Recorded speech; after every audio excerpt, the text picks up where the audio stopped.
Hey everyone, welcome back to Stuffy Studios AG Book Club. Today we're back to read Meet Samantha, Chapter 3.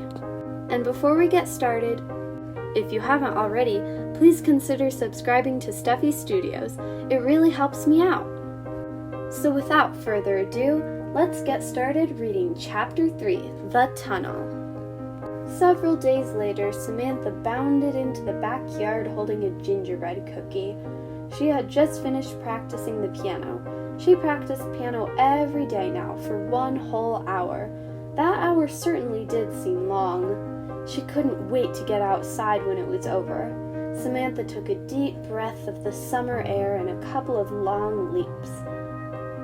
She stopped beside the tunnel. The tunnel was a hole worn in the lilac hedge between her house and the Rylands, but Samantha had always called it the tunnel. Through it now, she could see a girl. The girl was busy hanging the laundry in the Rylands' yard.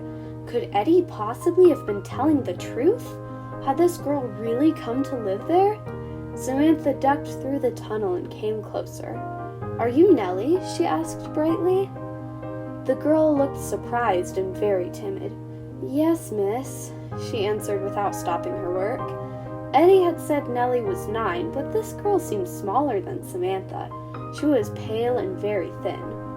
"Are you visiting the Rylands?" asked Samantha. This time Nellie looked amused. "Oh no, miss, I'm working here," she said. Samantha was surprised. Eddie hadn't said a girl was coming to work. But it didn't matter. Samantha thought it would be wonderful to have a friend right next door. She remembered the cookie in her hand. "Would you like some gingerbread?" she asked. "It's just baked." Nellie looked at the Rylands house. "Oh, no, miss, I can't." "Won't they let you?" asked Samantha. "No, I don't think so, miss. I've got a job to do," Nellie answered. "My name's Samantha. You don't have to call me miss." Samantha put her cookie and napkin down on a stone and reached for a piece of wet laundry. "I'll help you, Nellie, then we can play." "Oh, no, you shouldn't," Nellie said. She was embarrassed, but there was nothing she could do to stop her new friend. So instead, she hurried to finish the job before anyone would see Samantha working. When the last of the laundry was hung, Samantha grabbed Nellie's hand and pulled her toward the tunnel. "We can eat in here. Nobody will see us," Samantha said. The girls just fit into the hole in the hedge, and Nellie couldn't say no to the spicy smell of gingerbread. "Why are you working here?" Samantha asked between bites. Nellie didn't look at Samantha when she answered. "My father works in a factory in the city, and my mother does the washing. But there's 3 of us children, you see, and it's not enough." She added quietly, "There wasn't enough food, and there wasn't enough coal." Samantha's eyes were wide with disbelief. She was good at imagining castles and jungles and sailing ships, but she had never imagined hunger and cold. "You mean your parents sent you away? That's awful!" "Oh no, it's better here, it really is," said Nellie. "The Rylands pay my family $1 a week for the work I do. That's not as much I earned in the factory, but in the factory I had to work every day but Sunday until dark, and the air was so hot and dusty I started coughing a lot. That's why my parents let me come here. The air is good and I don't have to work so long, and I get good food." With one finger she collected the last of the cookie crumbs. "Only I don't get to see my family much." Samantha was shocked into silence, but only for a moment. "When do you go to school?" she asked. "I've never been to school," Nellie said quietly. Was it possible? This girl had never gone to school? Samantha's mind raced. "Nellie, I have an idea," she said. "We can meet here every day and I'll teach you. The Rylands won't miss you for just a little while, and I'll teach you everything." Nellie's eyes glittered with excitement as the girls made plans. Then Samantha began talking about everyone she lived with and all the neighbors. By the time she told Nellie about Uncle Guard's automobile, they were both giggling. The girls were interrupted by a familiar voice. "I see you, Samantha. I see you, Nellie. And you're really ugly. You're both so ugly you'd scare a moose. You're so ugly. Eddie, get out of here, Samantha snapped. I'm telling. Eddie started toward the house. Nellie looked frightened, but Samantha yelled, Eddie, in a voice that made him think he'd better wait to hear what she had to say. Eddie, if you tell anybody anything about us, I will take your new pocket knife and I will stuff it full of taffy. Eddie stopped. He stared at Samantha. Then he put his hand over his back pocket to protect his knife.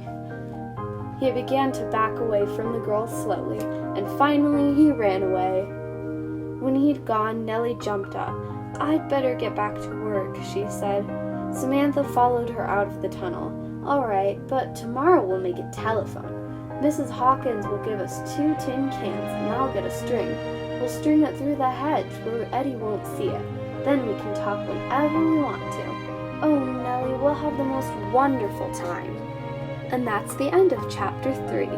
But since that was a really short chapter, I think I'm going to read chapter 4 today too. Chapter 4, Gone. By next Tuesday afternoon, Samantha's sampler read, Actions speak louder than. The sewing hour was almost over when there was a gentle knock on the parlor door. Come in, said Grandmary, and Jessie came in dressed to leave for home. She curtsied quickly and waited for Grandmary to speak. Samantha thought Jessie always looked elegant. She was so tall and held her head so high. Jessie looked especially grand today. She was wearing a light gray summer coat that came almost to the floor. But Samantha wondered why she was leaving so early. Yes, Jessie, questioned Grandmary. Ma'am, I've just come to say I won't be coming back now, Jessie said. Samantha almost jumped out of her chair. Jessie, why? She asked. Grandmary silenced her with a look that said children should be seen and not heard. She spoke to Jessie. Very well, Jessie, I'd like to thank you so much for your service. You have been such a great help and a pleasure to us. We shall miss you very much. Samantha was horrified. What was Grandmary saying?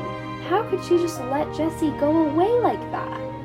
You can see Hawkins for your pay, continued Grandmary. There will be a bonus for you. Jessie curtsied again. Thank you, ma'am. But before she left, she stopped to smile at Samantha. Be very good, Miss Samantha. You know I'll miss you. Samantha was too stunned to answer at all. She watched Jessie go. Then her words rushed out. Grandmary, why is Jessie leaving? And why did you let her?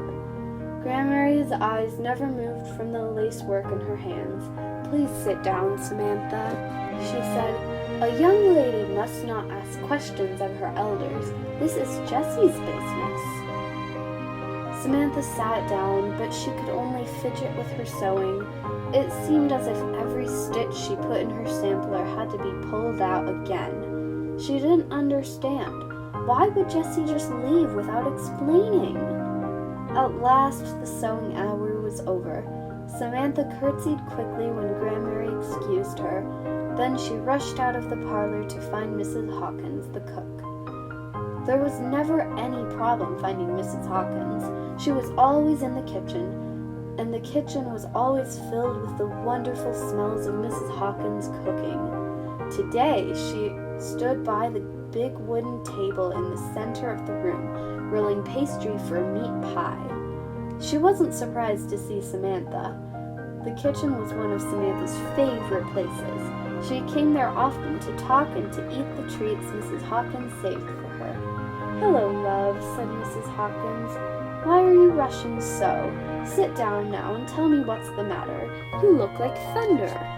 Samantha flopped herself down on a chair. Jessie's gone away, she said. Yes, dear, I know. Mrs. Hawkins knew. Everybody knew but Samantha. She brushed away a fly that buzzed from the open windows. But why? She asked. Grandmary didn't even try to stop her. Now, love, you must not fret about it, Mrs. Hawkins said. She took an onion from the bunch hanging by the door and began to peel it. There are some things you just don't understand. Don't you think your Grandmary knows best? How could Samantha possibly know if Granmary knew best? How could she know if anybody knew best? She didn't know what anybody knew. She pushed back her chair and hurried from the kitchen to the butler's pantry. She hoped Hawkins would be there, and he was.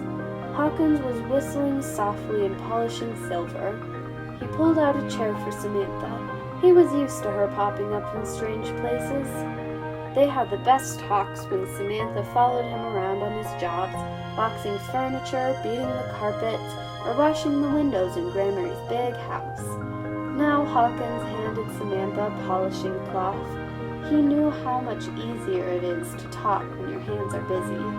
Samantha rubbed out a sugar bowl. "Jessie's gone," she said. "I know," said Hawkins. Samantha wasn't surprised. "Nobody will tell me why," Samantha went on. Hawkins smiled, but his eyes were understanding. When he spoke, it didn't help much. "Believe me, Miss Samantha, Jessie's fine," he said. "I know it isn't easy, but sometimes when you're young, you just have to trust." Samantha didn't feel much like talking anymore. She pushed back the sugar bowl and cloth, straightened her chair, and slowly left the pantry. As she shuffled past the parlor, Granmary called, "Samantha." "Yes, ma'am?" "I have been very pleased with your efforts these past weeks," Granmary said. "If you go upstairs, you will find something on your bed." For a minute, Samantha forgot all about Jessie's leaving. She even forgot to say thank you as she ran up the stairs 2 at a time. Inside her room, Samantha stopped short.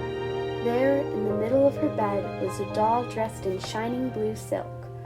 She had a wide silk hat to match. Her soft china hands and face were rosy and delicate. "Oh, Lydia," Samantha whispered. She picked the doll up gently, then she hugged her very close. And that is the end of Chapter 4. Where do you guys think Jessie went? Come back next Saturday to find out. Thank you guys so much for listening to this episode of the American Girl Stuffy Studios Book Club. Once again, if you haven't subscribed, please consider doing so. It really helps me out to create great content for you guys. And if you're enjoying these types of videos, please leave a like. Thank you guys so much for listening, and I'll see you next week.